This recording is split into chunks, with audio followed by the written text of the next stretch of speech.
EV charging, although it's been around for a while, it's still pretty new. And there's a lot of people out there that are still getting a grasp of exactly how we're going to roll this out. And, you know, the biggest challenge to EV is the grid, the infrastructure grid that you can actually take the power from to charge your vehicles. So one of the big things is you need to be upfront with the feasibility. So if I was talking to somebody for the first time, I would want to understand what their needs are. Their needs now, but their needs for the future.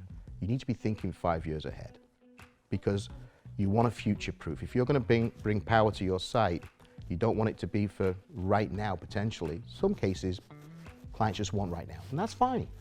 But I try and talk to them about, well, if we did this though, and we ran these conduits right now, you're going to save money down the road. You don't need to break through that pavement again. You don't need to break through that sidewalk again.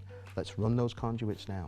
Let's get that done now. Let's future-proof. We just teamed up with Green Island Resources, one of our partners, and we were working with the health department of Paterson, New Jersey. We worked at 4 of their facilities deploying level 1 chargers and DC fast charging stations. At the 4 facilities, there were a total of 32 parking spots that were deployed. The root of it all is like volts and amps, right? It comes down to basics at the end of the day. But there is so many companies out there right now, and there's new companies coming all the time that offer turnkey solutions and have different partners. And you know, you got to really vet who you're teaming up with, and you got to vet your product, make sure it's got good warranties, and then you're working with a company that does good maintenance.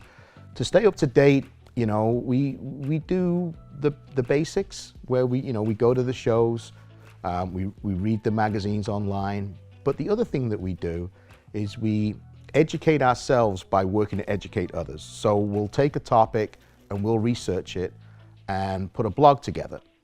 And within that blog, we'll put it on our website so that we're educating ourselves by writing the blog on that particular topic, but we're also putting it out there and saying, hey, this is how we would tackle this project, or this is new. So that's how we try and stay up front with trends. What I see is you're going to have your existing rest stops that need to accommodate EV now, and they're doing that, but there's going to be a more and more need for that. So I see additional, you could call it EV hubs, or you could call it EV rest stops, but these people who are traveling through state, they're going to need to be recharging their vehicles.